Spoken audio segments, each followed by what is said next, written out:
was it? So you got more engagement on the video from? Yes. So here, let me check. So on the first one,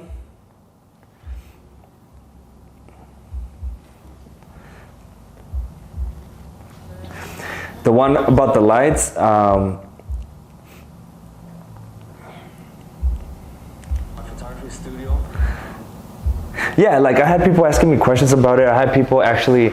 I got people that actually call me, hit me up to book a session, and I think it's because they get to see like, oh, okay, he's obviously, this is what he does for a living. Like the equipment speaks for itself.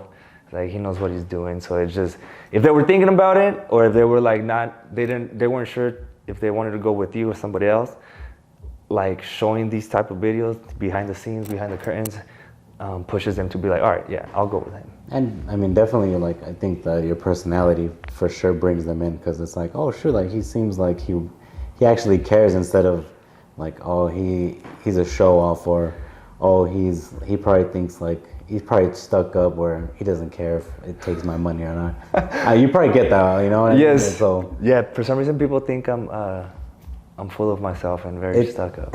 It's that one rule we were talking about at Starbucks that I had, the theory or whatever it is, like when you see someone else that's good looking, you're just like, I don't like them.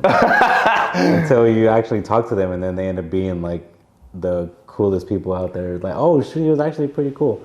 Because I'm the same way with soccer. When you see a good looking soccer player, no homo, just like, and you just know like, he can't be good looking and be good at playing soccer. Like you can't have that. And you just hate. At least for me, I speak for myself. And then when you talk to them, you're like, man, you're actually pretty cool, man. I don't know why I was hating on you. And yeah. And I get the same thing too. Like people just don't like me because, or not like don't like me, but you always get that stigma to you where it's like, well, you can't be good looking, take care of yourself because you actually care about yourself and be good at photography or have your own studio.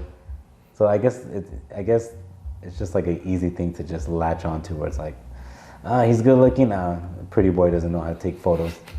You know what I mean? You probably get that. I'm not targeting at whatsoever. I'm not attacking you. No. Yeah, no. I think I know what you're saying, but I don't know. I don't really. I never actually thought about it in that way, but I do get, and I don't know for what exact reason, but a lot of people say like, yeah, I used to not like you before I met you, and I was like, well,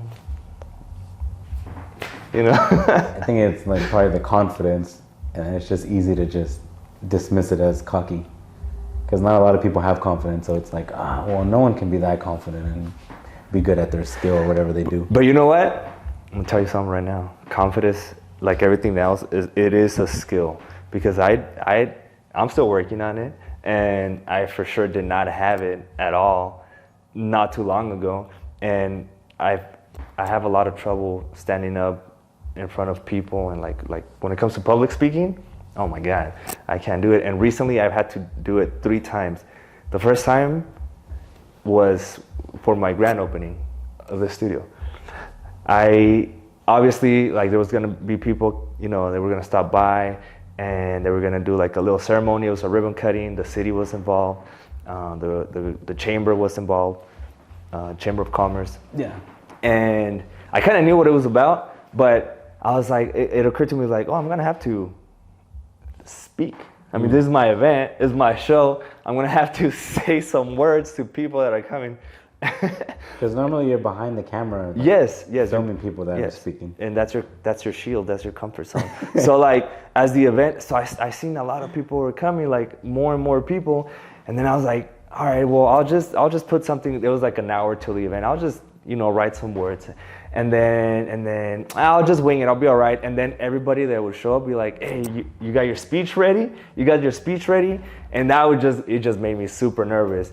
And I was just like, oh my God. And I was just sweating it. Luckily, there was a bottle of tequila here. Took a shot, and saved the day. Nerves. Saved the day. Yeah, when I used to sell makeup, I used to always like take some, like get tea, like those not twisted tea, but those Arizona teas, and then just like put like E&J or like tequila in it, and then we'll drink it because we were at Ontario Mills. So like on the weekend, it would get like crazy packed, like ridiculous. I don't know if you ever been to Ontario Mills? Oh hell yeah! like on the weekends. It looks like New York in Saturday and 1920s. Sunday. So like imagine being like in the middle kiosk trying to stop like a woman, miss for you, and there's just swarms of people. For you, ma'am, for you, like 20, like That was you? that was me, like for a 12-hour shift I sometimes. hated you, man. So like, Leave ma'am, me alone. miss, for you, miss, sir. No, not, there was no men, but it was just miss, and then just getting no all day. And that's what would help me, like, and then it did become an addiction. I would be like addicted, like, let me just drink it, like, for no reason. Yes.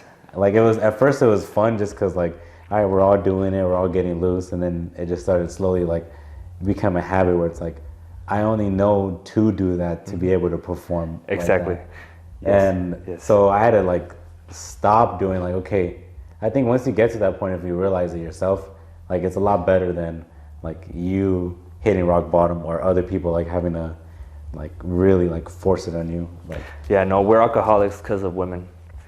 You force us to drink. Because you see how many times you reject. You got rejected by how many women in that period overall, of time? the years that I worked there, But thousands?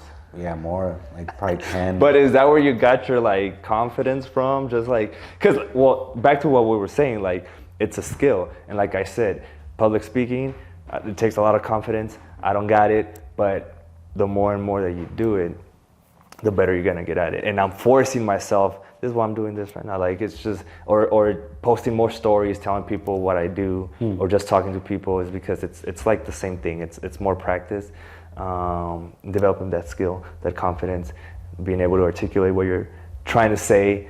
But yeah, you're not born with it. I didn't have it.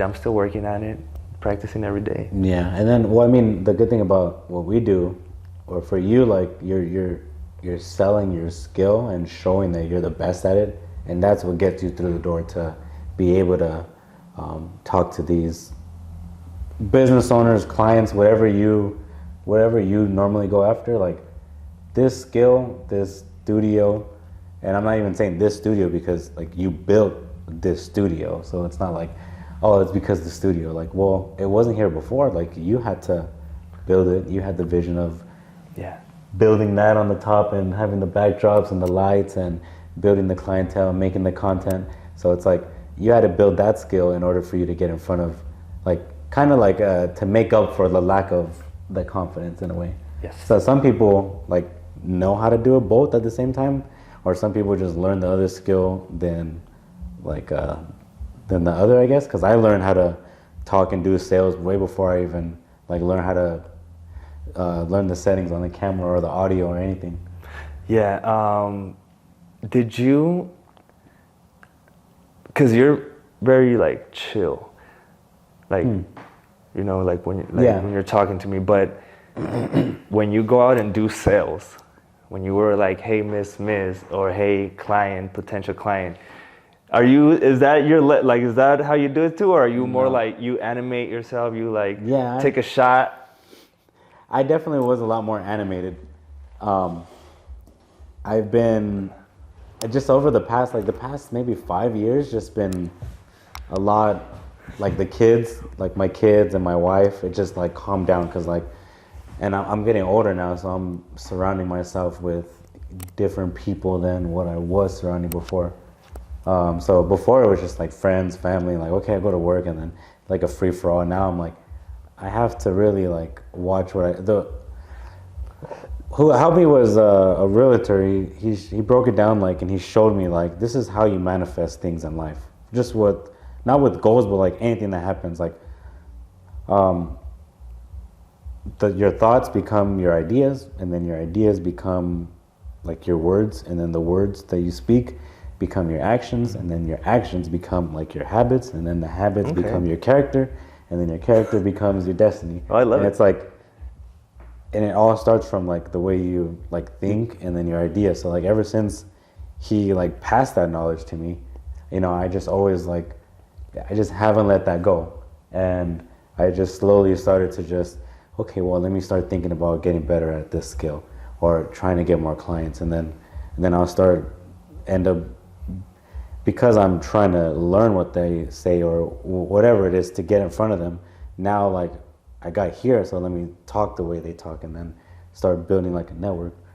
And then, like, now that's what got me to here. But before, I know I'm going off, but yeah, before I was everywhere, like, oh, hell yeah, and then just like, I would speak, but nothing was really saying, or nothing was really like, I'm not saying everything needs to be meaningful, but nothing was really intentional. Yeah, intentional. It was just, I was just saying stuff just to say stuff, and it was funny, or just to quiet the silence, the awkward silence.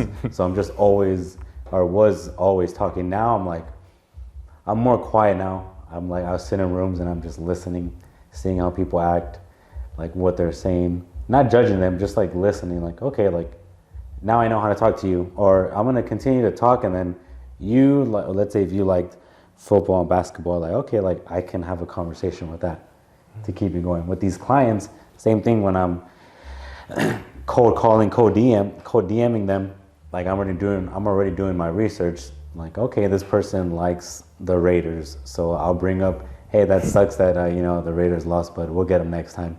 Oh yeah, and then yeah, if you ever need anything in the future, like for video content, I would love to help you.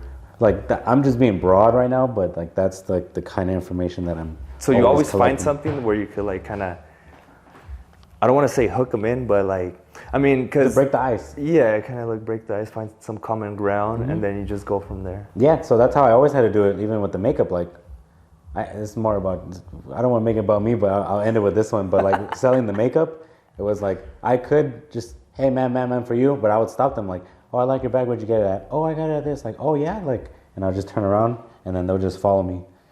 And then, oh, okay, yeah, here, look, sit down real quick. And then it's just like, slowly like, oh yeah, I like where'd you get that t-shirt at? Oh, and then just to get them to stop and talk, and then they'll look like, oh yeah, you guys do sell makeup, huh? Like, how much for an eyeshadow? Oh yeah, no problem, here, so I'll show you. Don't worry, I'm not gonna sell you, I promise, I pinky promise. And I would play the game, oh yeah. And then show them more stuff, like, oh yeah, we also have this. So did you learn how to apply? Yeah, they threw me out there. My boy Anthony, if he ever watches this, he was able to hook me up, like getting into Micro Beauty and up into Victorville, but there was never an opening up here, so they had to send me down to Ontario Mills. I was willing to drive up and down, like, I want to do it, because at the time I was like, I seen that as like the biggest job I can have. Like, damn, I get to sell makeup to women. At the time it was because of women, and I was single, and like, hell yeah, I get to talk to whatever girls. And then the next one would just be like, I get to just learn how to, I wouldn't say manipulate, but to like talk, and then like be able to make commission off of it, instead of like. It was definitely a great training for sales. Is that where you met your wife? Yeah, so my wife used to sell perfume. She was the manager at the perfume shop in Ontario Mills. So I would always get perfume or cologne and spray, and she would hate me because I was annoying at that time. Like, that's how annoying I was. I was the most annoying person. She hated you because you were very good looking, bro. Probably. But I would go spray myself and then leave like, all right, thanks. Like, just being an ass. But just because I knew half her other employees, so like I was cool with them. So it was just being like, man, like, why are you tripping? Like, let me just do this, and then I'll go and sell makeup. So, and then eventually, like, I just asked her, like, I was having a bad day. I was at zero all day. I was at zero. Everyone was telling me no, and I just had a bad day. I was like, let me just go get Dairy Queen, because Dairy Queen was across, like, from the food court. So I just walked, and then she was like in the front, and then I asked her like, hey, yeah, do you want some Dairy Queen? And she was like, oh yeah, like in her head, like, oh, you're not being an ass finally. And then she was later on like saying like, oh, I want to get ice cream later on today. So it kind of just connected. We're like, shit, like, it was weird how it all synced up. And then that's how it started. Bro, it was your sales training, and you learned how to close the deal. That's what it was. Like, oh, ice cream. I know she wants ice cream, so let me pretend ice cream. Yeah. On your first day, you would have tried to talk to her. You wouldn't have known how. Well, now the real one can begin. So where does Rafa come from? Is that a nickname? That's my name. So my name is Rafael, but everybody always calls me Rafa. Rafa. That's the nickname for.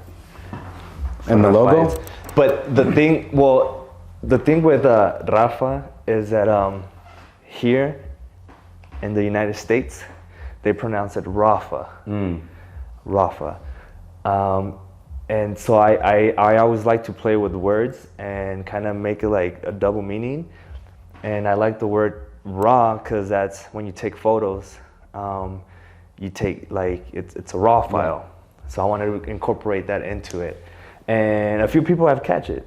I never, until you've seen it, I'm looking at them like, it was right there in front of me. Yeah, a few people have caught it. They're like, oh, Rafa, because of the photography. I was like, yeah. It's probably like 3 people that have, since I started it. And then, so I was like, well, I want to use my name because I want to be a brand. I want to brand it like that. And then the wolf is just because I wanted like a powerful animal. I think I got the inspiration from the Wolf of Wall Street, but not because it was the Wolf of Wall Street, but because they used a lion as their logo. If you remember the movie, they're like, you need a logo, so I was like, okay, I want some sort of animal. And the wolf, I like because they're like, they have that reputation that they're like alone, and they're beasts. They're like go-getters, they're savages, but they're always on attack mode. And that's how I felt when I started this, because I was by myself. Nobody I knew was doing this. So I was like, okay, I like the wolf. They're a relative of the dog, or they're related to the dogs, and dogs are like, part of who we are as humans. So I was like, okay, I like it. And then, I just looked up some pictures of wolves, and I just kind of took the shape, and then that's how I incorporated it into the Rafa Productions. And Productions is because I wanted to do photography and videography and graphic design. And like, I didn't know exactly where I was gonna land. So I was like, I just want to cover everything. So Productions. How old were you when you started the company, the business? This was 2 years ago. 2 years ago? Yes. Wow. This was 2 years ago. That's so crazy. I feel like, damn. Yes, so I was working for Tesla all the way until 2021. And what were you doing at Tesla? Solar. You were selling solar? I was installing it. Okay. I was on the roof every day, rain or shine or, Did you ever get a discount for it, or if you had?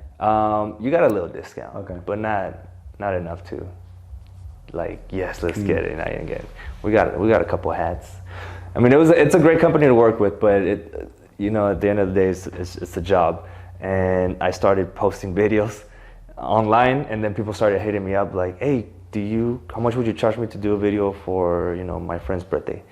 And that's how I started getting clients. And then eventually it just kind of overtook, like my day job was taken away from my photography side thing. And I was like, well, I have the opportunity to just kind of try it full time, videography and photography, and see what happens. I'll leave my doors open at Tesla. If it fails, I'll just come back. But it's been 2 years. That's crazy. I remember your first video that you did with, not first video, but like I remember the video that you did with Cali Glass. Oh yeah. And I was like, who the fuck is this guy? Because in my head, like when I first started doing it, I was naive. I'm like, oh, I see it. Like you're a threat. Because like now you're gonna take clients that I could have reached out to. Yes. Now you're doing these badass videos because you had the freaking truck driving in the dirt and you're flying the FPV drone. And then I seen you did the drone shot with like the letters on the street, and then I was like, that's what I do. What the fuck? I know it's not mine. I don't own none of that. But like when you see the styles, like okay, now other people are doing them. Whether it was like whether you got that inspiration from us or not, I just seen it in my head. I was like, damn man, and he's taking that style too. Like Roman has the drone shot. Roman's the drone guy at the time, like because he knew how to fly that. Right. And then I was the one on After Effects, like doing all the street logos and all that. And when I seen both of them together, I'm like, this is one person. God, damn. It takes two people, Roman and I, to be able to do a video like this, and you're one person knocking out this bad video, like not badass video, and then you had the logo. It wasn't like it was just popped the logo. Like you had it was a graphic animation. Like you had it like shining like ding or something like that. It was just like it moved instead of just like there fades into the logo. And I was like, damn. I gotta see that commercial again. I haven't seen it in a long time, but yeah, it was one of my first ones. And at the time the FPV was my edge. Nobody was doing. I bought a drone in 2019, a DJI, and then a month later I discovered FPV. And because when I bought my DJI drone, this is what happens with a lot of people. They think when they first came out, the drones, the coolest thing you've ever seen, everybody wants one. They buy one, they use it for a couple times, and then into the closet it goes. Or crash it. Forever. But what I did, I was like, I'm gonna use it every day. So I started using it every day, every opportunity. I drove a lot, so when I would see a cool scenery, I would just stop, fly it, and then just go on, with my day work. So I got pretty good at flying that drone. So when I seen a video of a shot that kind of did this with the drone, I was like, hold on, like how I couldn't imagine how they got that shot with that DJI drone. So I investigated, and it was a Johnny FPV video. Johnny FPV is one of the biggest. I've seen them, yeah. And it said, "Oh, I'm a drone racer," and I was like, "What? People are racing drones?" And then that's where I learned, like, you wear the goggles and you pilot it, and it's like you're flying the drone. And I was like I literally I just dropped everything that I was doing. I was like, I need to do FPV like right now, and I just dove into it. But this was 2019, so you couldn't just buy it. Yeah, it was like custom. You had to like find someone who builds them. Well, I remember I ordered all the parts from China. They took a month to get here. Finally, they got here. I was super excited. I bought parts from different companies. And then I was like, where's the manual? How do I put this thing together? I had no idea. And I was like, damn. So now I need to find somebody that's going to help me build this. And I did find somebody to help me build my first drone. Was it Dan? Was it what? Dan? No. Oh. It was, the Drone Racing League? Yeah. Okay, so they do the actual, it's like an actual drone racing league. But they also have a simulator. And you could compete through the simulator. Was it Liftoff? It's the other one. Okay. There's Liftoff, and there's DRL, and then there's C. There's a European version. Okay. I was flying.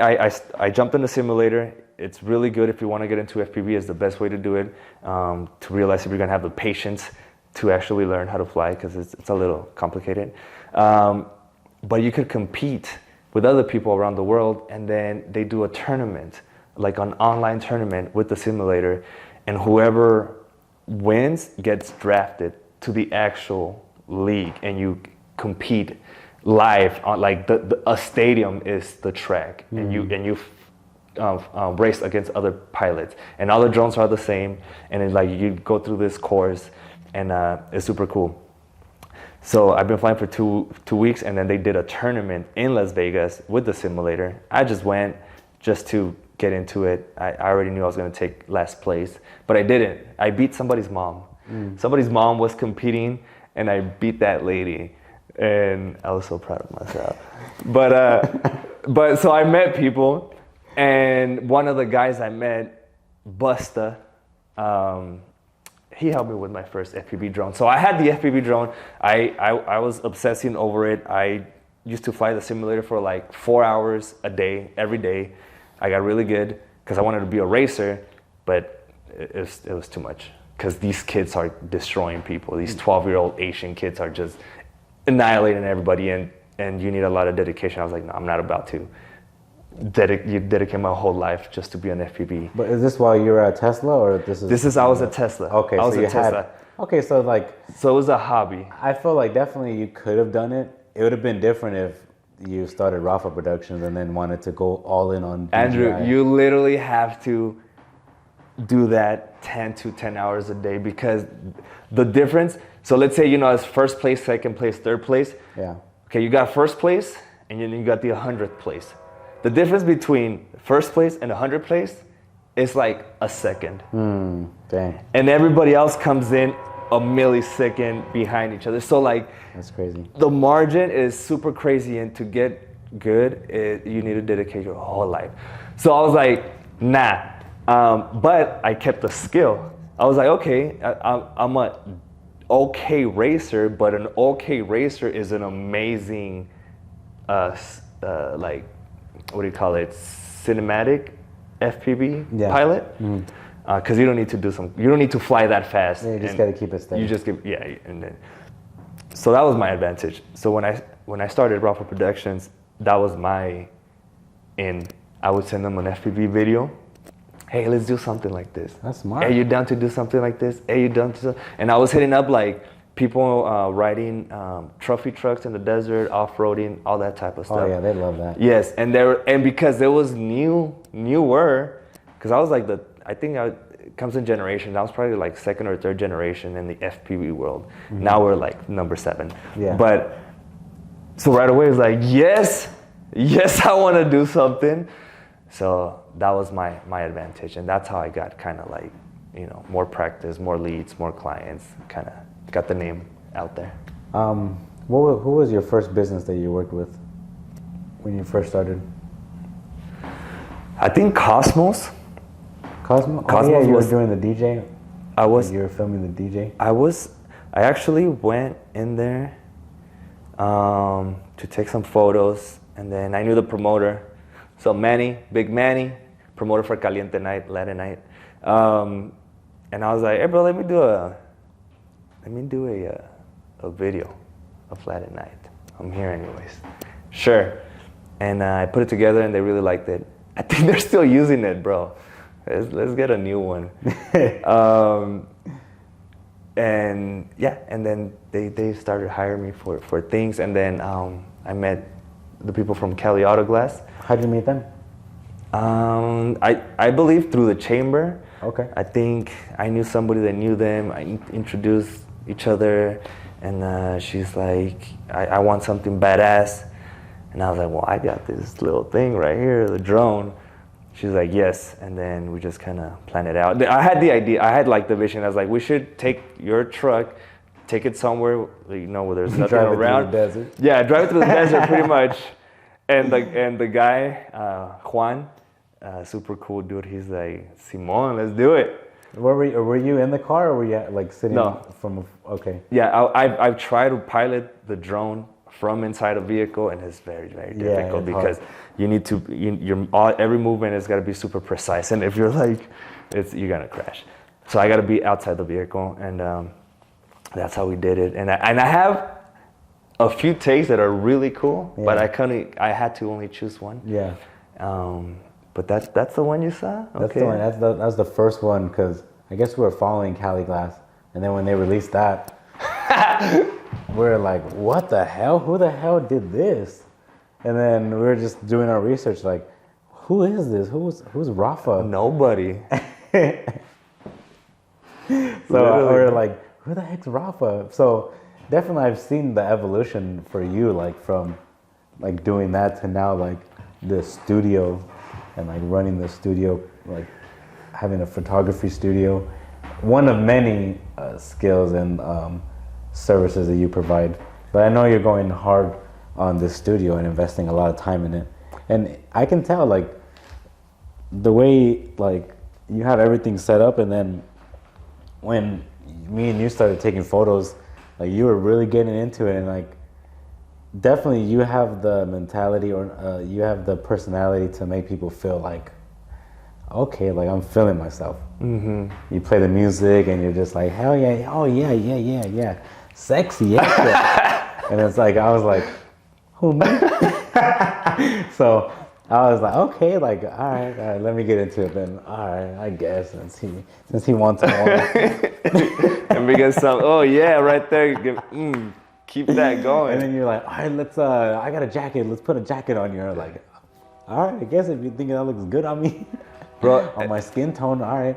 I get excited because if the pictures were not coming out good, I'm like, all right, I don't want to do this. But if they're coming out good, and it has to do a lot with the person as well, then I just get too excited and I just want to do more and more and more.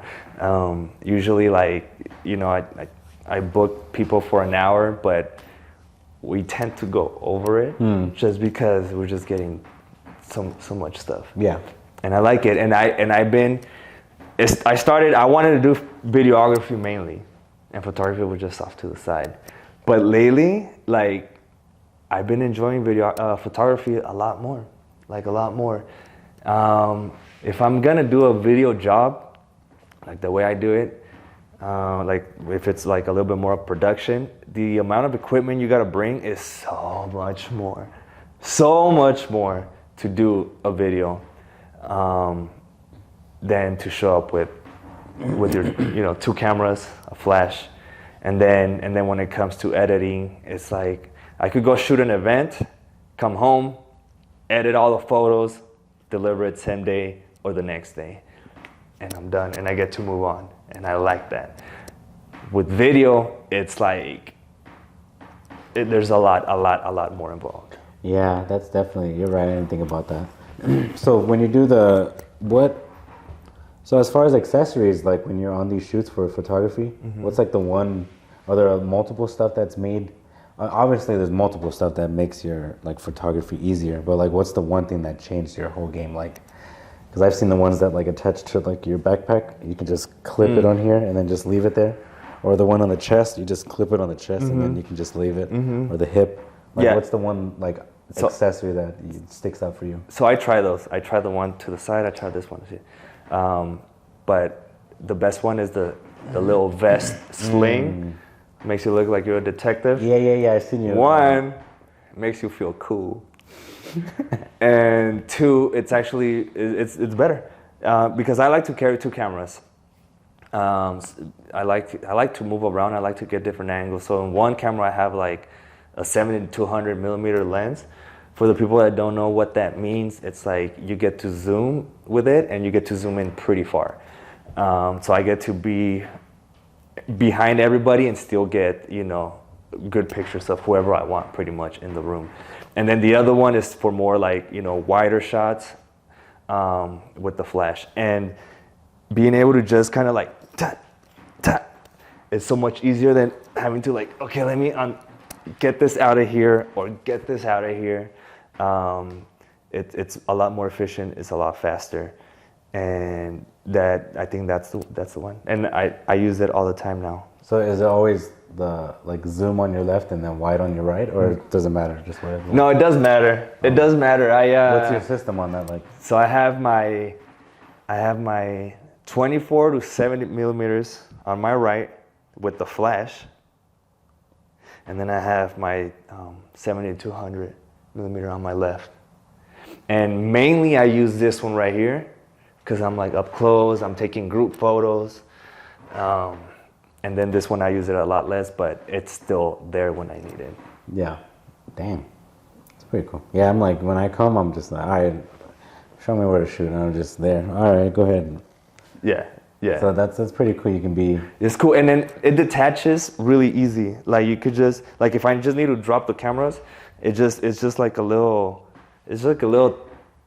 I don't know what to call it, but the mechanism does this, and then it's like a little attachment you put to the bottom of your camera with the ring, and then you just kind of open it, and the hook is just like. Okay, I've seen. It just bites like this, and it's super fast, super easy, and. Like I said, like your hands are free for whatever. Your hands are free, and I'm always usually just soloing it, so my hands are always need to be free for whatever reason. And when I shoot concerts, it's like it's got to be fast. So I don't have time to switch lens. I don't have time to fumble with the equipment.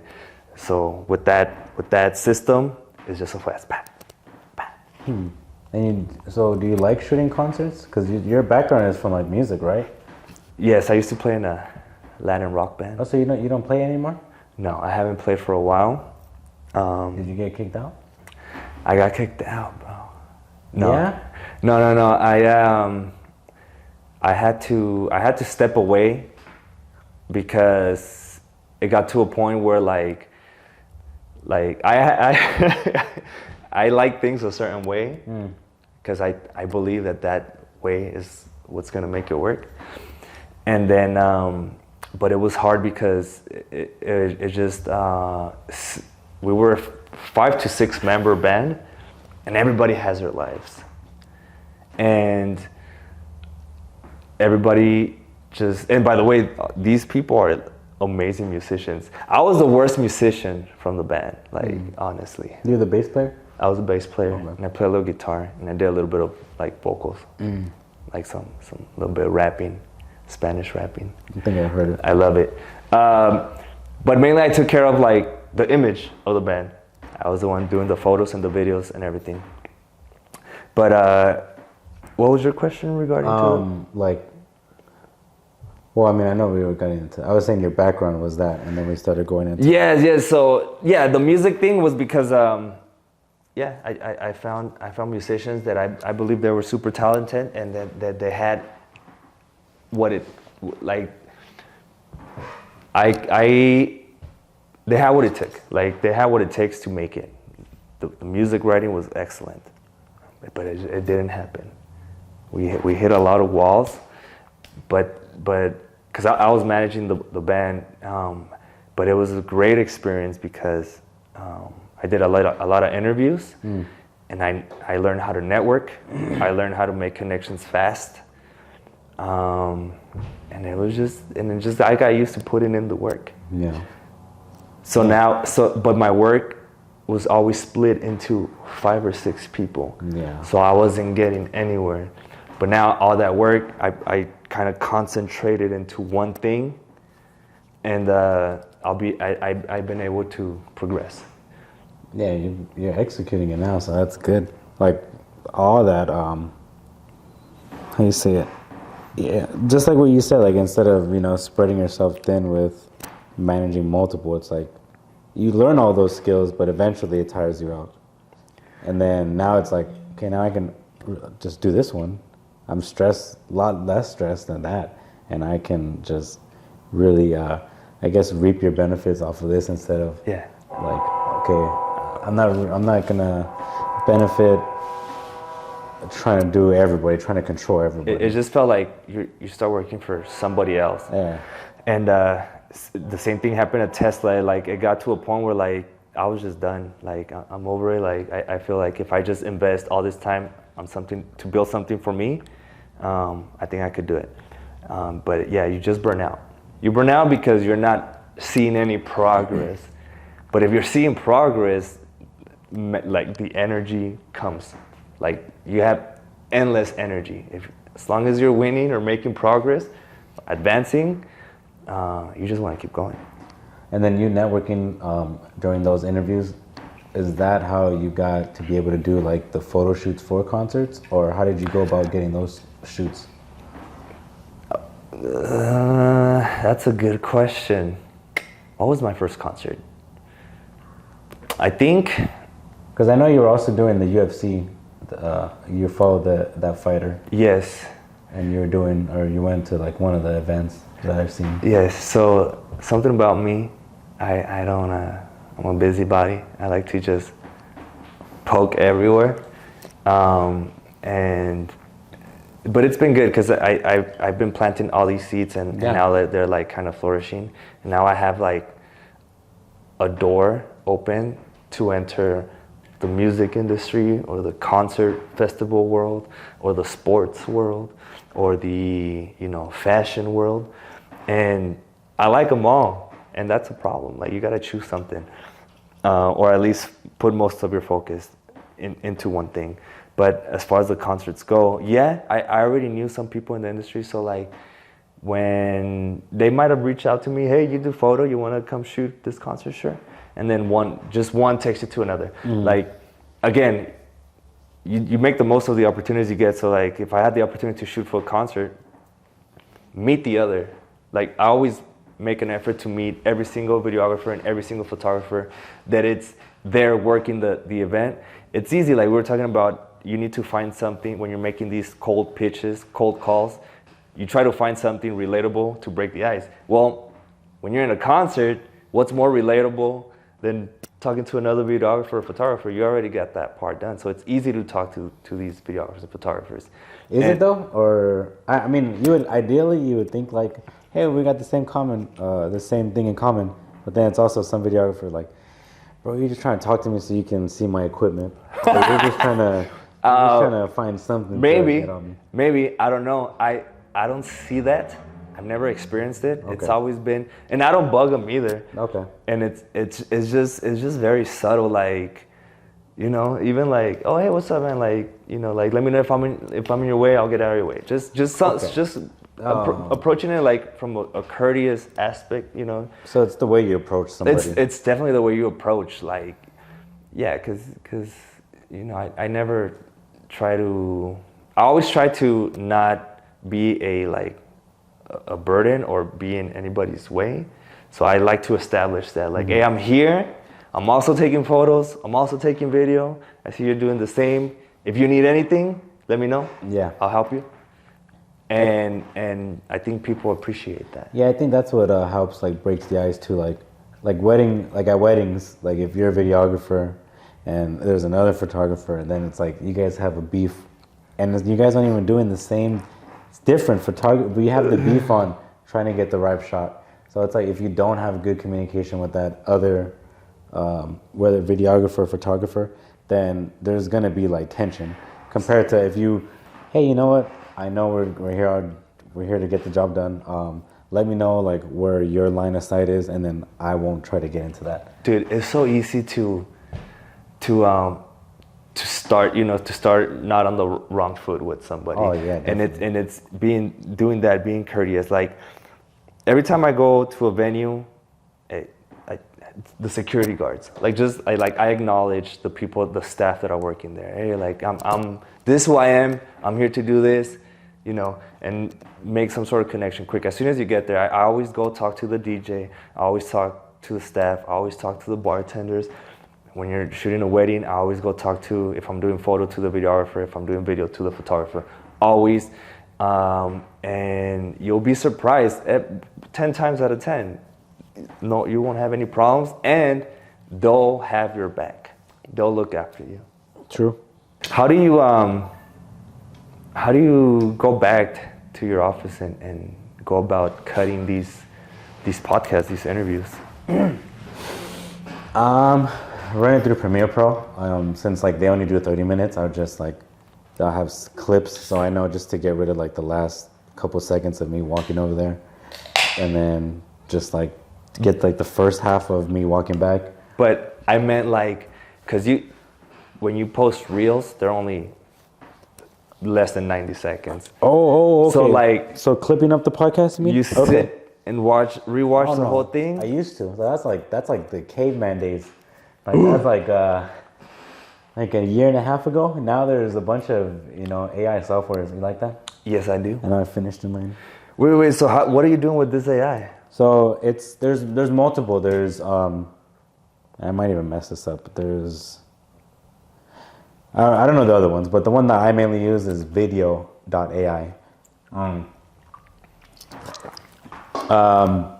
The free version, you can upload like up to like 5 gigs of a video.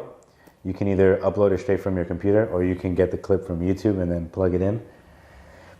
Let it upload. Takes like, depending on however long your Wi-Fi is or how good it is, it takes up to maybe 15 minutes to upload or 5 minutes to upload. Then they give you a message like, all right, we're uploading it, we're clipping it up right now. We will contact you back like in 15 to 20 minutes. So then you go home, do whatever you gotta do, you get the email, or you just go back to it whenever you can. And then when you open it up, like it has like, okay, here are 40 shorts, or here's 30, here's 20.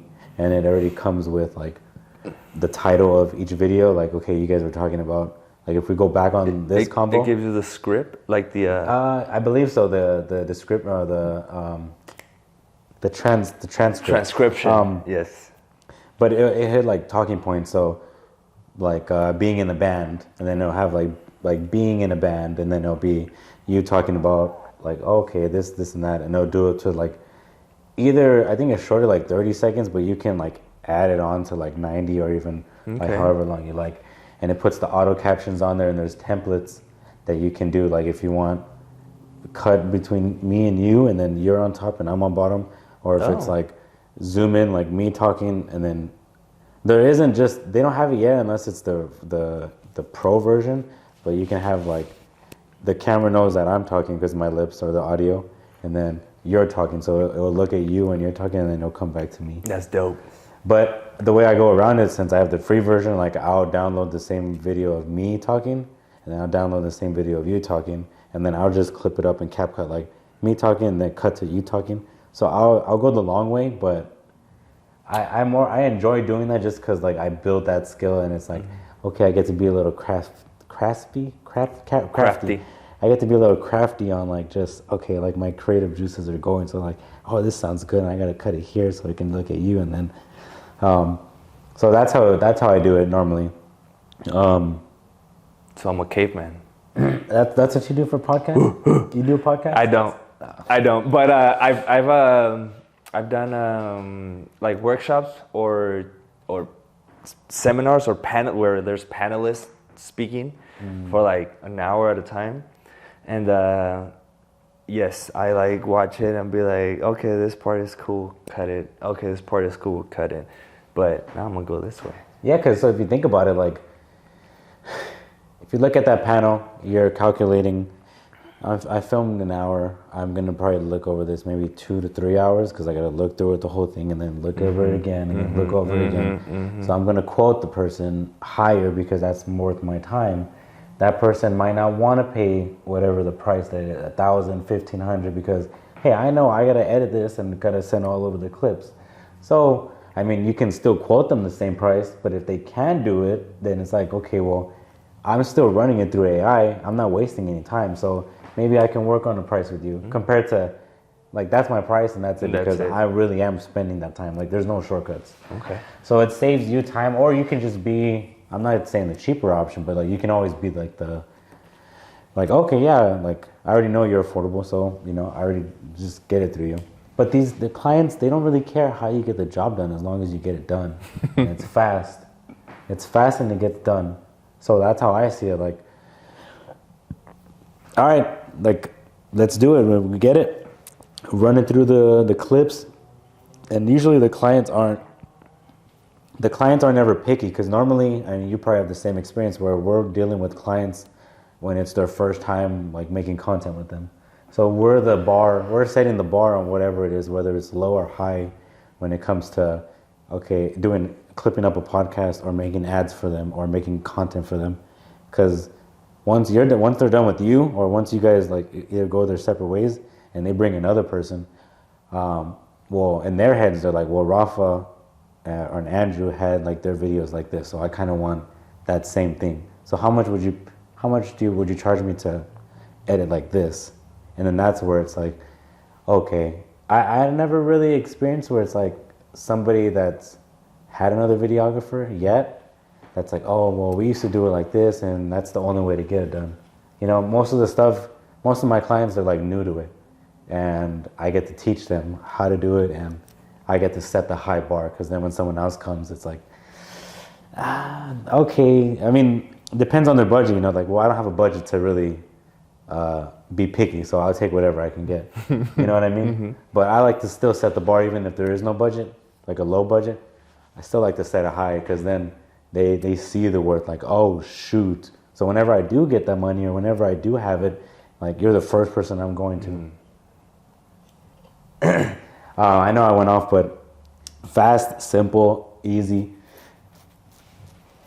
Yeah. I got to make a YouTube video on that too. Like, yeah, please, right away, because I need to use it ASAP. That's why I've been like on YouTube, just like, okay, let me look at all the stuff that I'm doing, and let me just make a video about that. Like the recent video I did for like time blocking, just talking with my friend Bruno, another video production owner that he moved up to like Bend, Oregon. just got a phone call with him, sat on a phone call, like talking about like, hey, maybe like we should like just keep each other accountable on like what we say what we're gonna do for this year. So like time blocking, time management, how we go about it. And I remember talking to you about time and like, okay, how do you organize it? You're like, oh, I don't. And I was like, oh shit, like that's fine because I was the same way, like, or I am the same way still. Like I'm slowly taking baby steps on like, okay, let's time block, let's manage my time a little bit more. I have a, what do you call it? ADHD. So it's so hard for me to stay like distraction. I get distracted like immediately. So time blocking is definitely something that I need to implement into my workflow for sure, bro. Because you start getting busier and busier and busier, and it's just I just like right now I feel like I'm trying to keep my head, you know, Above the water? above the surface because work. This whole week I had to shoot every day, but now I got to go back and edit everything. So it's like it's a catch-up game, and the time is there to not fall behind. But if you're not disciplined enough, if you don't time block correctly, then yeah, you're gonna fall behind. So the epiphany that I had while I was talking to him was just like, we set these appointments up like for the shoot. We put them on our calendar. So like that's important to us. Now we gotta still think about like the little micro stuff that we're doing. Like we gotta put that in the calendar, and eventually that will be important for us too. And then that's what we will get better at, just like how we get better at like going to the shoots and like making sure that that's organized. And now like the little stuff like making a video or editing the video or like doing that, because sometimes like, okay, I have a shoot today between this time and that time. Anytime before that, it's all free range, and then you think in your head, or at least for me, I speak for myself, okay, I'll get what I need to get done. But then like when you're going through it, like, oh, I still have another hour, I'll just push it back, or I have another hour still, you just push it back, and it never gets done, and then you go to sleep regretting like. It's because you're so lenient with yourself in a way that you wouldn't be if you work for somebody else. Like if you had to wake up at a certain time to go to your job, to your employment, you would. But if you say that to yourself, it's so easy to wake up and be like, 30 more minutes, that's fine. So how do you fight that? I'm learning now, like, I'm tired of going to sleep regretting like, man, I should have got that done earlier. I should have got that done yesterday. Because those are the little mistakes that it's like. And they add up. They compile. But those mistakes or those stuff that you push away have more of an impact because you're dealing either with clients or something that's really important compared to like, I'll wash my clothes tomorrow, that's fine. Like, I have other clothes I can still wear. It's like these decisions that we're slowly like pushing off are affecting like other clients, how they see us, and then they're like, okay, well, as much as we think like, oh, clients are oblivious, like clients know, like I know he had free time to get that video done. I mean, I see him like having fun over here. So even though they don't text us, we're a victim of our own stories. So even though they don't text us to let us know like, hey, is the video done? Or hey, like I see you, like, and then since we're not getting those messages, like we're thinking, okay, well, we're cool, we're still off the hook, when really like we're making actions that are affecting like how we do, or we're affecting ourselves. And I just recently started learning that, because now that I'm on my own, like I'm getting affected like firsthand. So I'm like, okay, you know what, like enough is enough. Before it was like I had someone else to rely on, so if I didn't get it done, that person would knock it out. If that person didn't get it done, I'll knock it out. So we had like, like how do you say, like a net to help each other. But now it's like there is no net. Like for you, like there is no net for you. So you have to make sure like I can't let that slide because no one else is gonna do it. But you work better under pressure too. Well, at least me. I mean, I get more done when I feel the pressure. because it's from pressure from like, okay, deadline's tomorrow, or pressure because like there's a high standard that I need to, tackle no, on. it's pressure like this is due tomorrow. This is due tonight. So I think there's two different types of pressure. Like there's that pressure where it's like it's due tomorrow and I can get it done tonight and I'm the best performance. It's like, and then there's also just pressure where it's like, you know what, like I know I'm gonna knock this out good and they expect this much, so like I have to go into there thinking like that. So you're talking about having honor and pride in yourself and what you do, where like you hold yourself to a standard. That's how it should be. 100%, I agree. Again, like confidence, that's also a skill, to be able to hold yourself to that standard, to that discipline. That's why I started jumping in the cold water, because that takes a lot of willpower and a lot of discipline to do. I haven't done it. I stopped. Oh yeah? Yeah, that's fine, man. That's fine. But it works. I'm gonna start doing it again. So to add on to what we're saying, it's like the stuff that we're doing now, like got us here. Got your studio, you got everything going. For me, it's like I'm building my clients and I got certain things going. But if I continue to do what I'm doing now, it's gonna still like grow, but it's gonna like slowly grow, whether it's like years and years and years to get there, or I can change like the habits and like my mindset so I can just speed it up faster. Not because I'm not trying to hit the goal fast, it's just more like in order for you to hit that next level, I think like in order for me to hit that next level, I have to really change something and think differently to be able to get there and execute at that level. Because I think, like we all think like, oh, well, when that level does come, then I'll step up to the plate. Like it's never like that. It's the other way around. Exactly. Like, you have to already think like that at that high level, and then it just comes. And then you already continue to think, and it's just like that. The environment just grows with you instead of your environment grows, and then I have to do it, and I'll rise to the pressure, like you said. You know what I'm saying? Not to use it against you whatsoever, because I'm the same way. Like, I'll knock it out like right before the night before. Like I notice, like when I get the video done, like within 48 hours or 24 hours, like it's almost the same as if I was to get it done like the last 48 hours, 28 hours.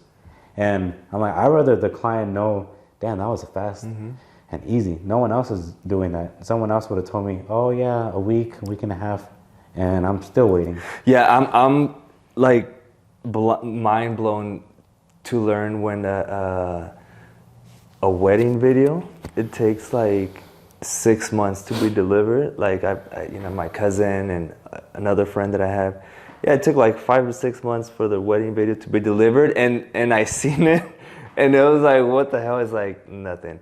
But yeah, so I think, but people think that's the norm, or that's normal, like that's how long it should take. But it shouldn't, and people do appreciate when you deliver sooner than they expect, and that's good for you. That works in your favor, because now you're their go-to guy forever. Yeah, and that's why I'm saying, like, I set the bar high. I'm not doing it on purpose, like, oh yeah, your next videographer is gonna. Like, I'm not thinking like that. I'm doing it for myself, because if I continue to build that skill and get better at it, like that's just gonna make my value be more, like a lot more, where people are gonna want to, like, I heard that what you do, like I'm willing to pay whatever. Here it is. They already told me good things, like you don't have to sell me anything, like I already know. And then another thing to add what you were saying too is like, you filmed all these shoots, now you gotta edit all of them. That mindset of us like, okay, I gotta go film it and I gotta edit it myself, like that's not the next level tier. That's like what we're at now. The next level of tier would be, okay, now I send someone else to go film it and I send someone else to edit it. And we have to be okay with, even though it's not my style, or train somebody to get as close to as I like it. And then I have to accept, like, no one's gonna get it just like how I need it to be perfect. Some people do think like, no, it needs to get I think done. there's a level in between, which is my next step, where I want to hire like a videographer just to be like, to handle the camera. And I still want to show up Yeah. To the shoots, I still want to direct, but I want to be more like of a director. You know, like, okay, you know, you camera guy, action, and then just kind of overlook everything, and then you're tailoring that videographer to your style. I think that's what I need to do at this point, because it's just getting to be a lot. Yeah, that's what's gonna get you to the next level. So like the main example where I got it from, and it was from Roman. Roman helped like train me, like, okay, it's how you film, and then I trust you now to go close these deals and go film and go edit them, and he'll show up and still like be the face, or like, hey, you know, like show like, okay, like the client care, like you said, you want to still be there. And then I trust Andrew, so now I don't even have to worry about that client. That's gonna be continuous money, show my face when I have to, and then leave, or whatever it is, whatever the reason. And then now let me find an editor. So if Andrew's doing too much shoots and editing it too much, like, let me find an editor to, now everyone else is like, now everyone else can do more across the board. No, more in different places, I would say, instead of more in like one place. That makes sense. I understand what you're saying, because that's I already have it like right here at the forefront of my mind, where like I need to hire people. I need to hire editors, and I need to hire videographers, and I mean it's always the issue. You know, it seems to be a very common issue for videographers and photographers that do this as like freelancers. They don't want to delegate, let go of, you know, because it's not going to be the same. But if you want to grow, then that's what you got to do. And it's also like, we're saying to ourselves it's not going to be the same, but what if what if what we're doing, or what if we're doing is just only enough? And I never thought about that way. And the next person that does something better is better, and even gets more views, or gets whatever the client wants, like 10 times more. Then it's like, fuck, I've been thinking like this old school mentality. Because you think you're better than everybody else. It's like, you ain't got to be better than me. I haven't thought about that. I'm talking to you right now while realizing this shit. So I'm not, don't think like I've been sitting on this. Like I'm realizing it as soon as it's coming out. So it's like, and for me, like, I could be the old person, like, oh no, this is the way, this is how you do it, by doing only this. And that's the way. Where businesses that grow are the ones who take the risk on hiring interns or whatever, letting them do whichever one stays, whichever one goes. And then the ones that stay will help grow the business. That's the reason why they're staying, to help grow. Yeah. So it's like, and that's like one of thousands, because then the next thing, okay, employee management, like having to manage this person's personality and that person's personality, and then how does this person like being talked to? Is this person a morning person? Is this person a night person? Like, when is this to edit? When do I bother him? Like, how do I talk to this? It's like, that's like a whole different skill. But then at that point, you're gonna get to that point, and you're gonna be almost like thinking like the same thing as, I'm editing, I'm filming, I'm doing all this, like I'm managing. It's like just the next level of that. So then you find a manager to manage all that for you. So then now you're just like continuing to, like you're saying, delegate. And the thing is that these people are out there. You just gotta find them. You just gotta put the time and effort to find them. Because I remember thinking, and you never know, like when I was starting, I was like, oh, I would love for this person to put up a post. Hey, I'm looking for an extra photographer. But I would never reach out. And if they would have put that post, I would have jumped on it like right away. But it could be the same thing. Like, there's people waiting for you to ask. So just ask. And that's what I'm going to do. So that's the next thing too. I was thinking of, like, man, it's just throwing yourself out there. Because you could also, like, I take it just like a little thing in the back of my head. Like, is it a sign of weakness that, hey, let's hire, like, I want someone else to come with me? Or, hey, I'm looking for someone to help. It's like, no, I can do this shit myself. Like, I don't need anyone else. Like, I can knock it out. But then it's like, okay, well, that's your ego's like holding you back from actually growing, because you just want to do it yourself, instead of like, hey, I would love some help here. Like, who would want to do it? And that person that's just like, sure, actually, I would love to try it out. And then you give that person a chance, and then they end up like really helping you out. Like, same thing with Roman. Like, he was doing it for himself for so long. And then once I did that same thing, like, hey, like, let me help you out. And then once I helped him out, he's seen like, bro, I've been doing this for myself this whole time. Like, and you just did this, and this helped me out, and like so much stress. And then that's when like you start growing with like as a team. Yeah. So I'm learning everything that he learned.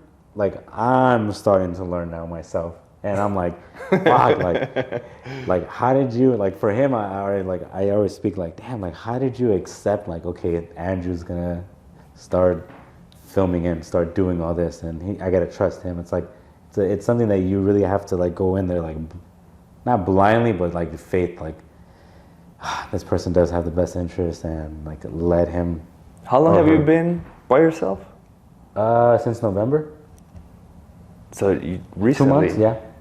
Okay, that's very recent. Yeah, so like the past 2 months have been hectic because I had to start this business. I left Huntington Films like not having like a backup. It was just like just out of nowhere. You left the band. Yeah, and I wasn't happy, or it was more like sad, like I don't want to leave, but like luckily we were both mutual about it. It's my first time talking about this too. We were both mutual about it, and definitely like I did not have a backup plan whatsoever. I wasn't thinking, oh, I can do all this by myself, or I'll start my own company. It was just like I just left, and then like the next day, like fuck, like what am I doing? Like I just took a leap of faith into nothing, and then that's when I had to like step into like, okay, come on, okay, you gotta make your own business. Pressure. Yeah, the pressure. So that kind of pressure is also good, like you were saying. I didn't have a deadline, but it was, I guess, the deadline of like how much patience or like are you gonna take? Are you gonna ruin the relationship with Roman to be able to go do it on your own, or like like talk to each other about it first, and then we can agree to split. But yeah, since then it was just like now I'm like learning all this stuff like fuck, this is what he had to go through. Like this is what he had to go through, and I'm not even dealing with anybody. I haven't even added anybody like, hey, come on with me to shoots and stuff. So it's like that's gonna be a whole different beast because I'm fucking picky on my videos. Like I'm already picky and anal about the videos that I make. So like having to accept like, okay, this person is gonna learn, and this person has their own way, and just like let it happen. Yeah, and it doesn't take that long to like tailor somebody to your liking. It's just that initial step of actually finding the person and then letting, okay, go do it. But always, I mean, you gotta kind of like keep an eye on it. This is a challenge. I'm gonna do it like now. Like I don't know what I'm waiting for. Like I think I'm gonna go home and post something about it. Like, and I'm actually gonna go not mentor, but there's like a youth center, and part of the program they allocated some funding to bring like media into like they want to buy cameras, DSLR cameras, and teach these kids how to use it because it's like a big it could be a career. So for these kids who have had a very, very rough start in life, they invited me to go over and kind of like show them the fundamentals of a camera, how to operate a DSLR camera. But what I was thinking is like that could be where my talent is coming from, like right there. Yeah, because I mean that's what I want to do. Like eventually get to these high schools, teach them, film that content, then slowly like sell that content, mentally sell it to post it out there and slowly get someone's attention in another district. Eventually the goal would be, all right, Rafa, like let's replace you with me. Like, hey Rafa, like I seen all this content. Here's $10,000 to come speak at this college for graduates. Whether you're speaking like to inspire them or just like here's teaching them, here's just a session, or just pop in because you're an alumni from VBC, or if you went there, just come in and just talk about how you've started your business in the high desert and how you have your photography studio. Bro, sign me up. I'll have my tequila bottle ready. So like that's where it could lead to, and that's not even like the end goal. That's the next step where 10,000. Okay, you gotta pay taxes on it, but 10,000 for that, like that's a whole like maybe 6 months, maybe depending on however you quote. Like that's a whole 6 months that just went like that, where one day of preparation like doing a slideshow or however, like motivating these kids. Then you make content on that. Now you're filming at colleges and you start marketing that. Like then it just goes back into rotation of like slowly just building up. We should do it. Yeah, it'll get there, bro. Like I taught a class at the college at SPVC in San Bernardino. Yeah. So like I filmed that content and then I just like posted it like, hey, you know, like I was able to teach this class. And I thought even running that as an ad, because I can just run that as an ad and then it's going to come across somebody in a district and it's like, huh, whether they pay me or not, like, hey, how would you like to come talk about ours? We don't have the money yet or not now, but it's like, okay, that's fine. The ROI on this is long term, so I don't mind taking that opportunity, making content out of it, then building that profile. But also, because you said you could run ads to show that you're teaching these classes, you're teaching these kids how to, you're talking about social media and how to, you know, post these videos or whatever. But you wanted to run ads to see maybe somebody eventually will see it. Mm-hmm. But you could also, because the people that make those decisions, like, yes, let's get them, they're like regular people like me and you. And we think it's hard to get to them. Yeah. But they're not. They're somewhere. These people, they're attending events, and that's where these networking events come into play. Mm-hmm. Because you start meeting these people like directly, and you start talking to them, and they're like, "Oh, I've been looking for that," and boom, you're in. Yeah. And so you could be super intentional about who you want to see that content, and you could just go straight to them. Yeah, and well, now that if you continue to post content like this, educating, eventually they're gonna watch it and then just like not spying, but like they're just gonna be watching from a distance. They'll still like it, but you gotta know who idea they are. Then once you go to them and see them at their networking event, and then you know who that person is, like, oh, like, yeah, you work over here, and then they're like, I already know who you are. I've seen your videos. And because you were marketing yourself, that you're like, I've seen your videos. I've been wanting to reach out to you, but you know, I completely forgot. But thank God you're here now. Like, have you ever thought about doing a class? Like, oh, I would love to. Like, let's set it up. I already trust you because in my head, you sold me being my best friend in my head. Because now I know how to run a studio, a photography studio, because you're giving me free information, free gems. That's like, shit. Like you're inspiring them, even though like they're teachers or whatever they are in districts. It's like you're inspiring me to make a photography studio, and I have no idea how to pick up a camera, but you've taught me how to do it and step by step that I trust you. So I can definitely trust you teaching these kids because like I was like your first client that wants to build like a photography studio. So that's how I think about it. So that's why like I'm actually running an ad right now of that cake system. Like the video I'm talking about, like cake, like categories, like going egg content anyone can eat. I'm running that as an ad.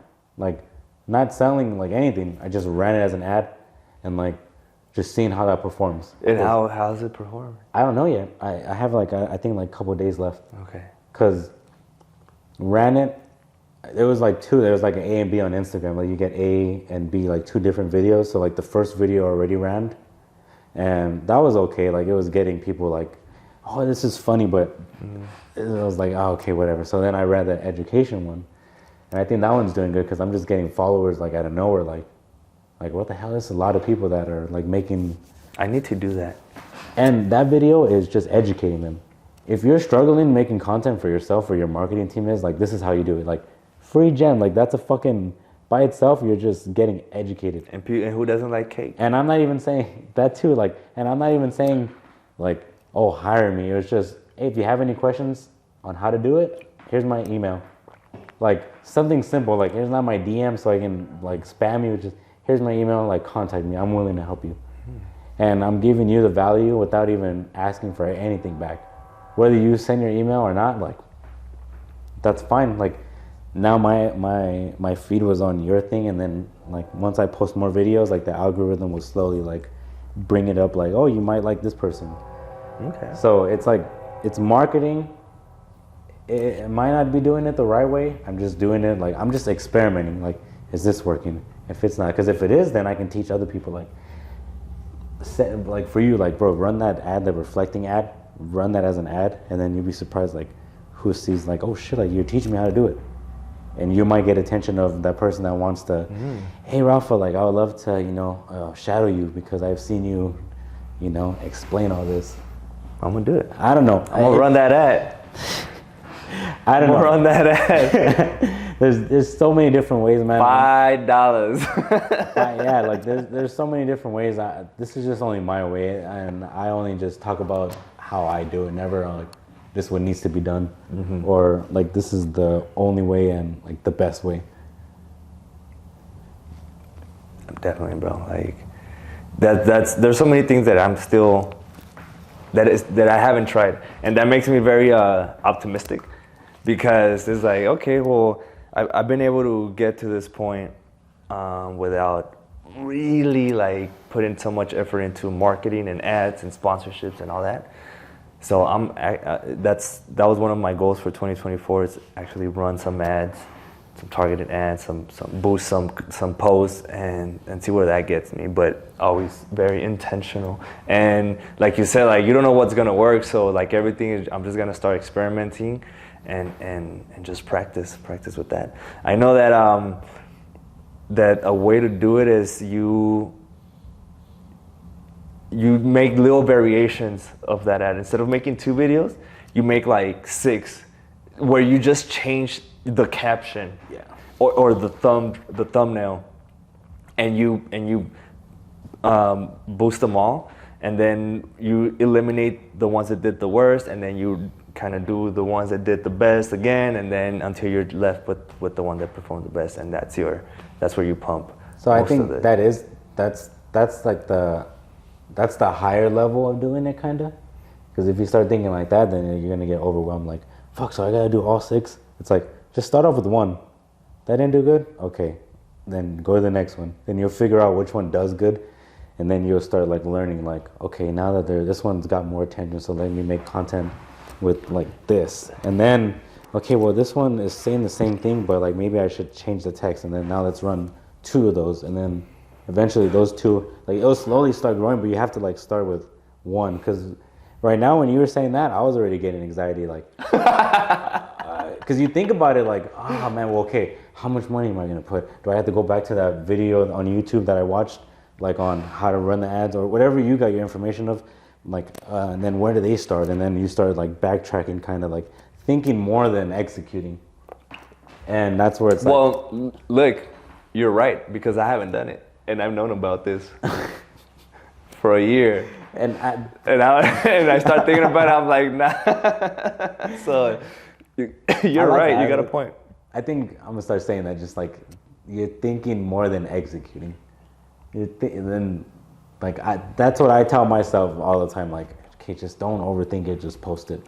So like that same concept of like posting it is like the same concept of like just doing it.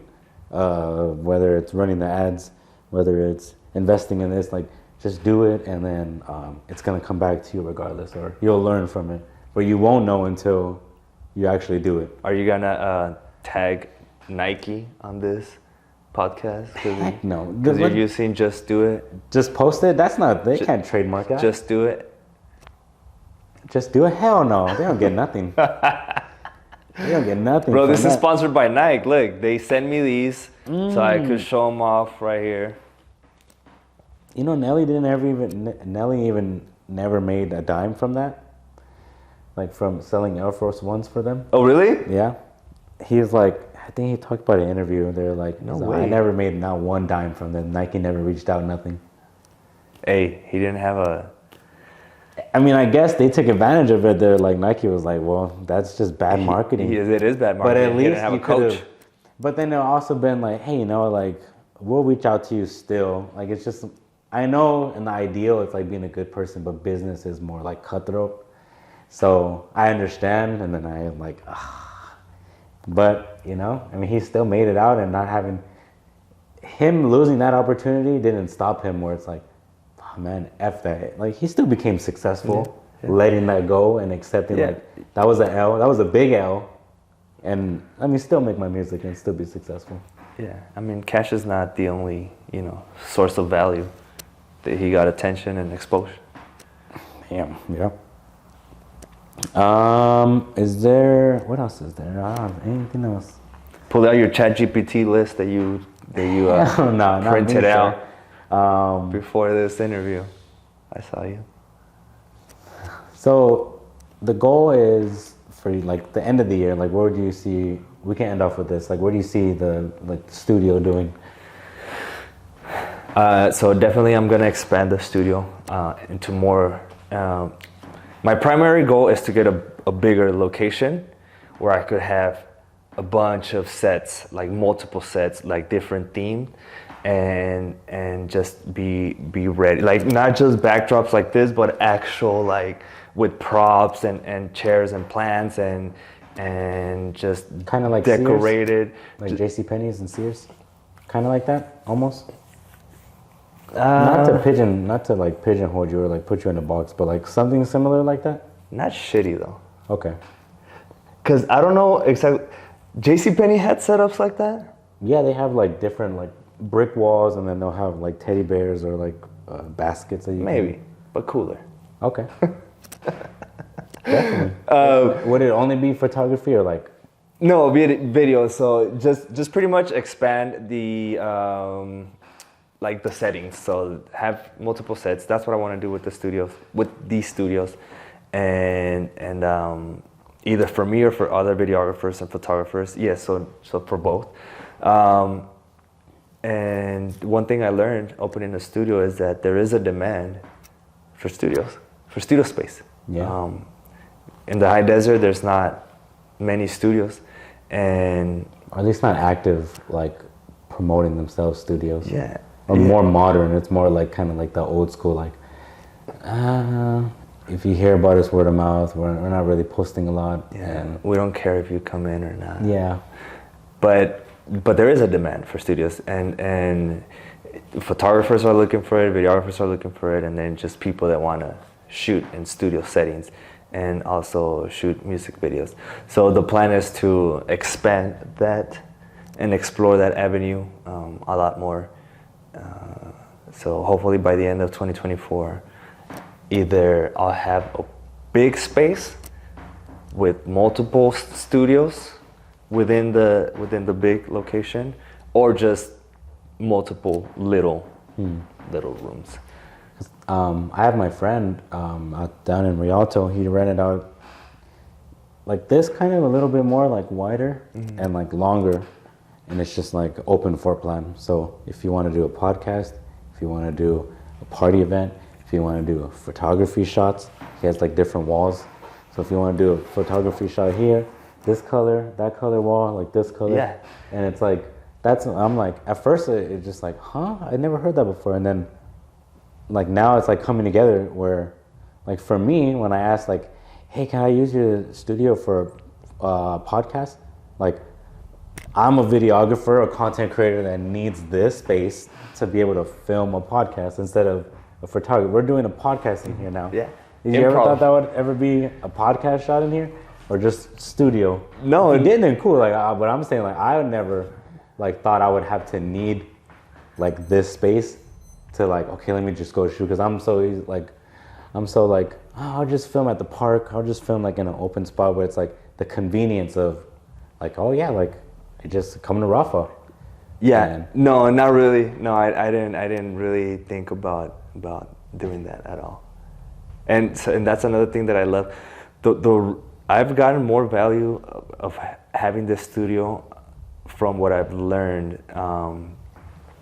Like, cause a lot of doors opened up it wasn't that I started getting more business for photos. No, it was the people that approached me and the kind of like how it established me as a business here in the high desert. It was worth it. I'm glad I did it, and it was on a whim too. Like, that's how I make my decisions. Like it's in the back of my mind for a long time, and then the moment I was like, yes, I want to do it, then I just jump. Like, I just go, and I figure it out as I go. Hell yeah, that's what's up, man. All right, well, we can end it there. Thank you for your time. I appreciate you coming out or setting it up, and still we made a. Yeah, you have a really nice place here, Andrew. man, I you know, love I mean- the place. I know. I try not to brag, but Hey, it's good. that's when I bring the special guest. You should see the other spot where I put the non-special guest.